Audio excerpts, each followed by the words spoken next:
النقل الحضري بالعروي، ربط العروي بالنقل العمومي، العروي وحاجيته من النقل العمومي، كلها عناوين لموضوع واحد يشغل بال الصغير والكبير، المهني كما الطالب، الأفراد كما الجمعيات والهيئات السياسية والنقابية. فهل هو مطلب تلاميذ وطلبة شغيلة بالوحدات الصناعية المجاورة، ساكنة تعيش على جوانب المدينة يصعب عليها التنقل خلال الأجواء العادية، فكيف بالأجواء الممطرة؟ أم هو مطلب لمجموعة من المطالب؟ فما موقف مختلف مكونات الساكنة من الحالة الراهنة للنقل؟ وكيف يرى بعضها مستقبل المدينة وحاجيات الساكنة المتزايد من النقل؟ تعالوا نتعرف على أهم المحطات على محيط المدينة ببعد كيلومتر واحد فما فوق.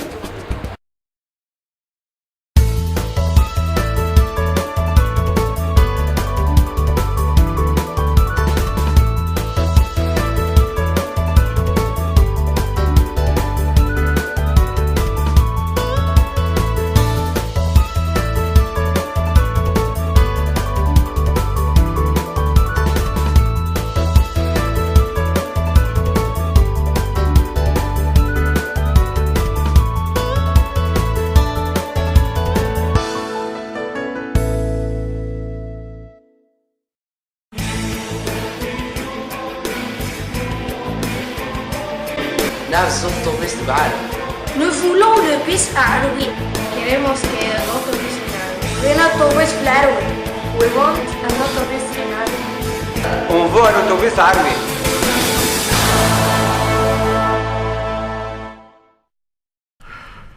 فالمجالس الجماعية هي المسؤولة عن تدبير الخدمات الأساسية التي يحتاجها المواطن كل يوم، أما الحكومة فتقوم بوضع السياسات العمومية والمخططات القطاعية وتعمل على تطبيقها.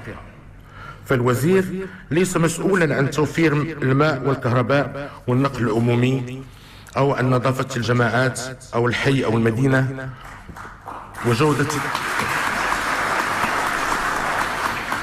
وجودة الطرق بها، بل إن المنتخبين الجماعيين هم المسؤولون عن هذه الخدمات العمومية في نطاق دوائرهم الانتخابية أمام السكان.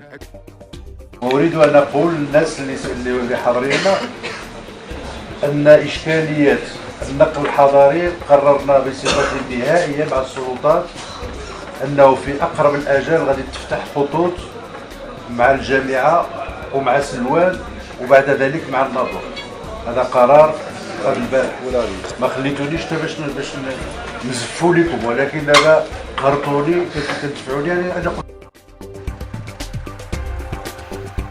المطار الدولي للعروي أهم منشأة بالمدينة، عرف قفزة صاروخية خلال السنوات الأخيرة من 215,000 راكبا سنة 2008 إلى 560,000 سنة 2011، ثم أزيد من 600,000 سنة 2012، وتسجيل خلال ال9 أشهر الأولى من سنة 2013 ما مجموعه 466,243 مسافرا نقلوا من طرف 4,379 طائرة. المطار ذو طاقة استيعابية تصل ل500,000 مسافر، يخضع لتوسعة مهمة من أجل الوصول إلى 2 مليون مسافر سنويا، التوسعة التي ستغير العديد من البرامج التنموية بالإقليم، خاصة مع تطوير الخطوط الوطنية وربط المطار بوسائل النقل واللوجستيك مع باقي النقط المحلية الإقليمية والوطنية، بالإضافة إلى الدولية التي تتزايد خطوطها سنويا. مطار بهذا الحجم وبهذا النمو وتلك المؤهلات يفرض محطة طرقية وسككية مفتوحة على مختلف الأصناف من الحجم الصغير إلى الكبير، من الترامواي إلى القطار. ملف النقل الحضري بالعروي، وباعتبارنا عضو في لجنة المطالبة بهذا الملف اللي رصدت مجموعة من المؤسسات العمومية محليا وإقليميا جهويا وأيضا وطنيا، إلا أن هذه المؤسسات لم ترد على هذه الاستفسارات وهذه المراسلات إلى حد الساعة.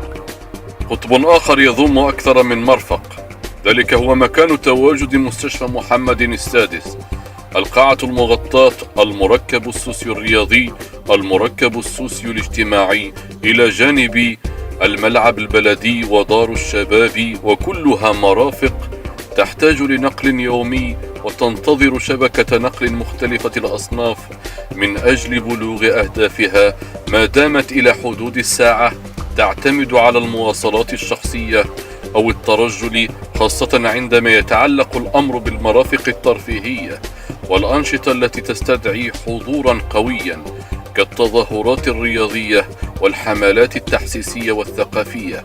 وأما الميدان الصحي وحملات التبرع بالدم بين الفينة والأخرى فهي تلزم الجميع بتوفير المواصلات اللازمة بين الساكنة والمستشفى. أنا نستور بالنسبة للمواطن العادي. المواطن العادي ما عنده أي حاجة تخصص، أي وثيقة تخصص، يخصص يروح للسبيطار، يخصص هذه هو النظر. باعتبار أن مدينة العروة وهذا يسبوا المرافق ما حد هذه يحصل الوثائق الناس.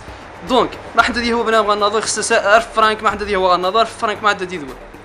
في حين أن معي كان غدانية الطوبيس تيري مانوي ينقص التصف بالنسبة للمواطن يجيبوا الدخل ضمقرا.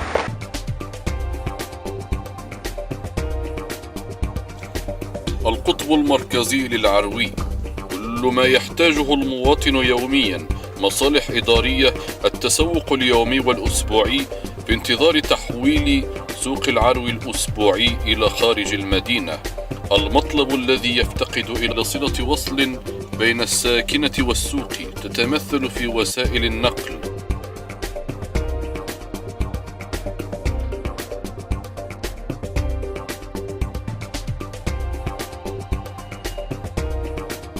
الثانوية الوحيدة بالمدينة والعديد من المحطات التي تجلب كل يوم المئات بل الآلاف من أجل قضاء حوائجها على اختلافها، تتجرع كل يوم مرارة التنقل من وإلى مركز المدينة. هذا حال الساكنة خاصة عندما تقطن على هوامش المدينة التي قد تزيد أحيانا عن 5 كيلومترات.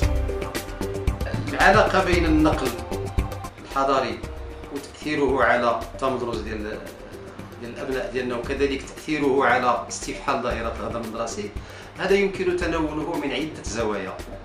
الزاوية الأولى هي أن هذا غياب النقل أو شبكة للنقل الحضاري أو على الأقل النقل المدرسي لها انعكاسات جد سلبية على تمدرس أبنائنا.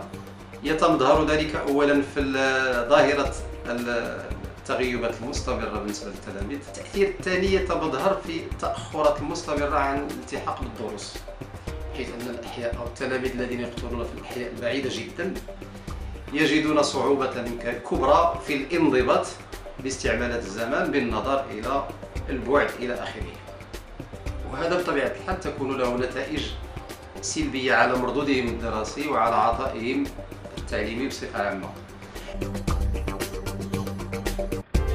على الضفة الأخرى من وادي وزاج الذي يحاذي المدينة في أماكن مختلفة ويقطعها في أماكن أخرى، تجزئة حديثة التكوين لا تزال هي أيضا معزولة عن المركز، لينضاف إليها في الآونة الأخيرة قطب حضاري في طور الإنجاز تفوق مساحته 320 هكتارا، يبعد عن مركز العروي ب4 كيلومترات، تستحيل الحياة به دون مواصلات ولا مرافق لتأمين وضمان عيش متكامل في القطب المذكور. الآلاف من المواطنين ستتعطل مصالحهم إن حصلوا على سكنهم هناك، وإلا فإن الغالبية العظمى سوف تضطر للكراء داخل المدينة رغم توفرها على مسكن خاص بالقطب الحضري الجديد. غير بعيد عنه مشروع من المشاريع التي ستشرف ليس مدينة العروي فقط بل إقليم يناظور والدريوش. إنه المركب الرياضي الذي سيشيد قريبا على مساحة تفوق 25 هكتارا وتفوق طاقته 15,000 من المتفرجين. المشروع الذي رصدت له ميزانية تناهز 17 مليار سنتيم للبناء لم تبرمج له خطوط نقل ولا مواصلات تنقل المواطنين منه وإليه.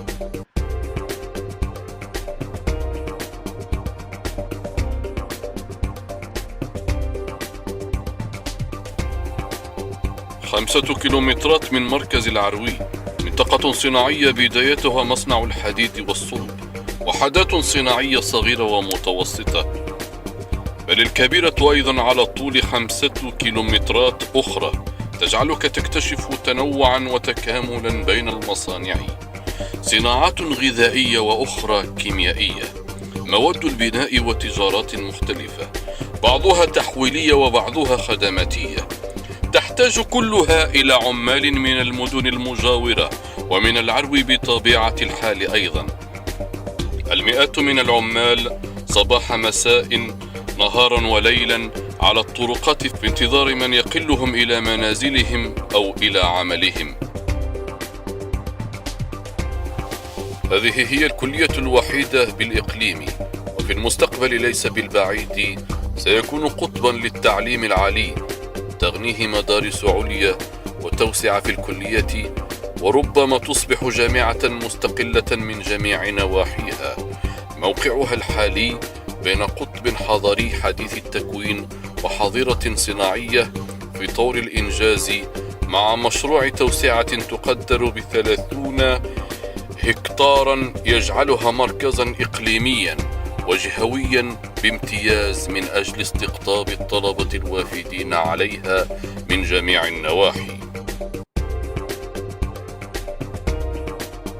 المعاناة التي يعيشها الطلبة خصوصا طلبة العروي من المدينة إلى الحي الجامعة، أنه يعيشوا معاناة كثيرة. أولا كثرة الازدحام الطلبة، حتى أنه توفرت لهم النقل الخاص للطلبة، أنه كان اكتظاظ مهول على الحافلتين، مع أنه في بعض الأحيان تيبقاو الطلبة هنا جالسين فافاك غادي يشدوا الطوبيس للرومبو، وخصوصا الطالبات، أنه في حين أن الطالبات غادي يبقاو هنا وهي تكون 6، أنه تيشكل خطر على الطالبة نتاع العلوي، في حين أن الطلبة كل عام تيزدادوا.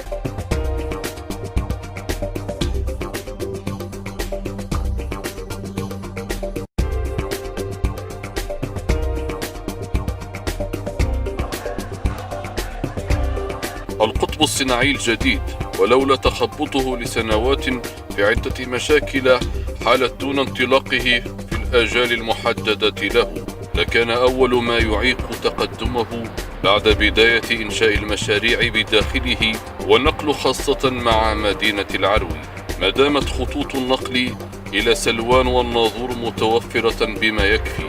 المدينة التي توفر موارد بشرية جد مهمة للوحدات الصناعية المختلفة بالإقليم، ستصبح تحت رحمة النقل الذي لزم التفكير فيه مع بداية تهيئة المشروع 44 هكتارا من الوحدات الصناعية الصغيرة والمتوسطة. لا شك أنها ستكون بحاجة لعدد هائل من العمال على اختلاف مؤهلاتهم وتنوع تخصصاتهم، وهو ما يحتاج لخطوط في جميع الاتجاهات في فلك مدينة العروي، وبالضبط على الجهة الشمالية والشرقية مدينة مفصلية اسمها سلوان، في حين جماعة على الجهة الغربية تسمى تزدوتين يحتاج سكانها كل يوم إلى تنقل بينها وبين العروي.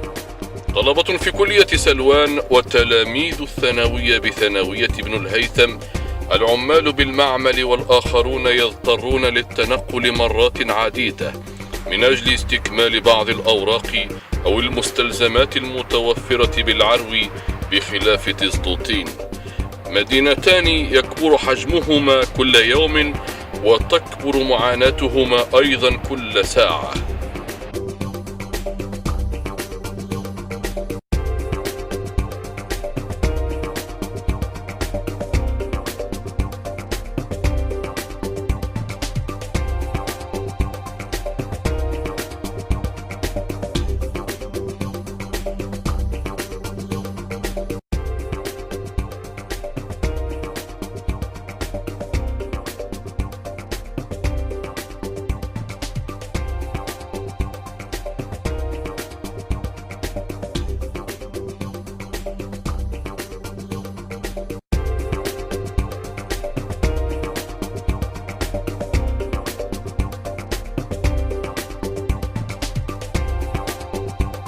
وللحديث بقية.